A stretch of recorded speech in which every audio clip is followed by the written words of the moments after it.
Presidente, antes da gente aprofundar a questão, acho que o Eduardo Cunha vai voltar aqui, eu queria falar em tese sobre o instrumento do impeachment. O senhor que é um especialista na Constituição, a gente sabe que no direito, quer dizer, você pode ter várias interpretações, né? A lei não é uma lei seca ali parada, tanto que no próprio Supremo, quando você tem muitas vezes discussão sobre temas muito sensíveis, às vezes o plenário está dividido e são 11 pessoas que são os que mais entendem da Constituição, em tese, não é isso? Então, o que a gente tem aqui, independente dela ser culpada ou não culpada, eu não quero entrar nessa questão, mas independente disso, quer dizer, você tem de um lado uma presidente que não tem acusações diretas contra ela, o Fernando Henrique já disse isso, o Jobim já disse isso, o Alckmin aqui já disse isso. Por um outro lado, você tem uma crise política política e econômica muito importante, grave. Quer dizer, o impeachment pode ser, em algum momento, usado como um instrumento de solução dessa crise, ou confirmando a presidente no cargo, ou tirando a presidente do cargo.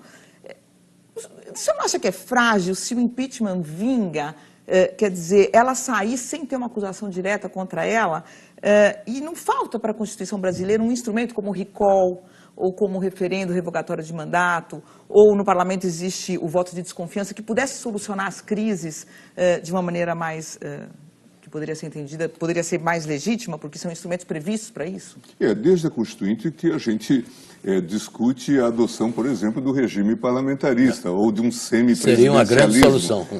Hoje, recentemente, o próprio vice-presidente Michel Temer falou num semi-parlamentarismo, em suma.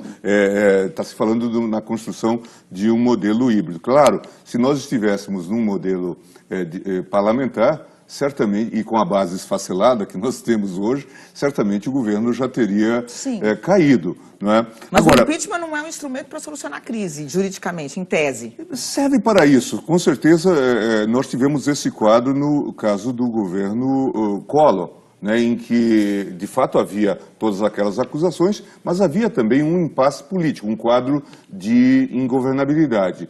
Não basta só a acusação, é preciso que haja uma ambiência política. Ministro, não dá para acreditar que o Collor foi cassado, sofreu o processo de impeachment por causa da Elba. Não, com certeza não. E eu tenho dito isso também, Boris, ressaltando esse aspecto, e iria tocar, respondendo a pergunta da Mônica. A rigor, nós não precisamos de um Fiat Elba para caracterizar a responsabilidade política. Se nós olharmos os tipos do crime de responsabilidade, nós vamos ver crime contra a lei orçamentária.